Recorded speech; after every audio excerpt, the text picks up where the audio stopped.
Welcome back, Star Citizens. James D. Jones here again with another how-to video. And this is more or less, we're going to talk about the permadeath system in Star Citizen and mostly in the PTU. Now, here recently that I've noticed, a lot of people talk about, oh, well, if you get shot in the face, you're dead forever. Not technically the case in every situation. If you take the time to read, and I suggest anybody who's interested in the game should definitely go read the post a few months back from Chris Roberts, The Death of the Spaceman. Very good read, very interesting. But we're going to talk about the key features on the death system that was mentioned in The Death of the Spaceman.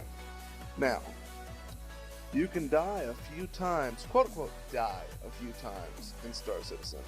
I believe he mentioned around about 6 times, but what that means is that just because you died, quote unquote died, doesn't mean you're dead.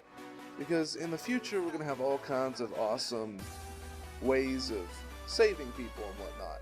So you may fade out, become unconscious from getting shot in the chest a couple times, or your ship explodes, or something happens, and you may wake up in a cryo bay quite a few times, maybe missing limbs. Because he mentioned in the post, like, if you got shot in the face, you might not always die. You know, you might lose an eye, you might lose a jaw, and have um, uh, replacement parts added to your body. But anyways, that's how that's supposed to work as far as the coming back to life and respawning. And this is on average, you'd probably spawn about 6 times. But if someone walks up to you and just puts a laser pistol to the side of your head and pulls the trigger, you're probably not going to wake up in a cryo bay. You know, you're probably not going to wake up in a med bay. It's probably not going to work out well for you by any means. That being said, what happens if I am being attacked by pirates? Um, One of the things he mentioned was if you're being boarded, your characters are more likely to survive being shot. However, the people doing the boarding, and how the game recognizes this, I don't know. But if the people are boarding you and you shoot them, they have a better chance of dying than you do. And I think that would probably because along the lines of like maybe if you killed them, you're probably not going to throw them off your ship unless they're absolutely dead, or if they kill you, they may not take the time to check to see if you're still dead or alive. So I think that's how that could theoretically work, but I really don't know. Like I said, these game features are so like unworked out and unfleshed out, so we just don't know yet. But things like ejection though, like let's say you're in the ship and you realize the boarding is going south, and they are going to kill you. They've probably killed a couple of your crew members and they're about to make it. You can eject. Does that count as a death? No, it does not count as a death. And what happens is basically you'll be ejected, and you'll have the option to activate a distress beacon, and a ship will come in to pick you up.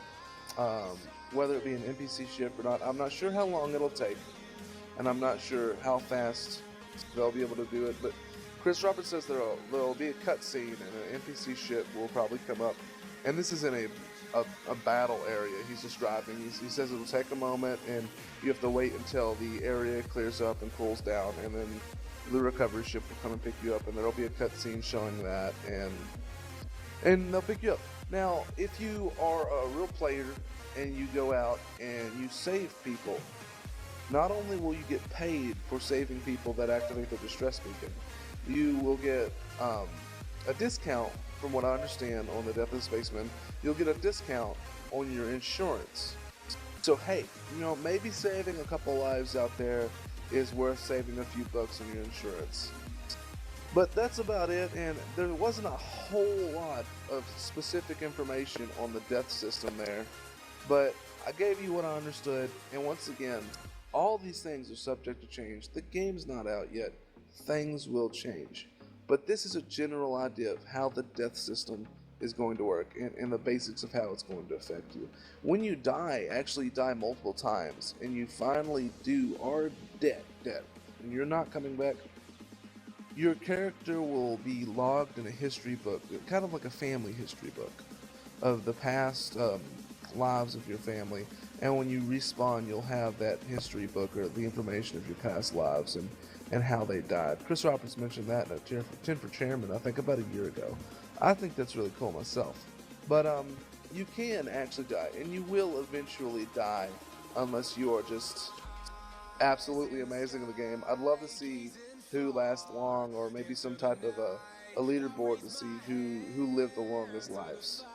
But anyways, summing it all up, that's about everything that I know of the permadeath system. I hope you enjoyed. Comment if you have any recommendations or questions or videos for me to do talk about.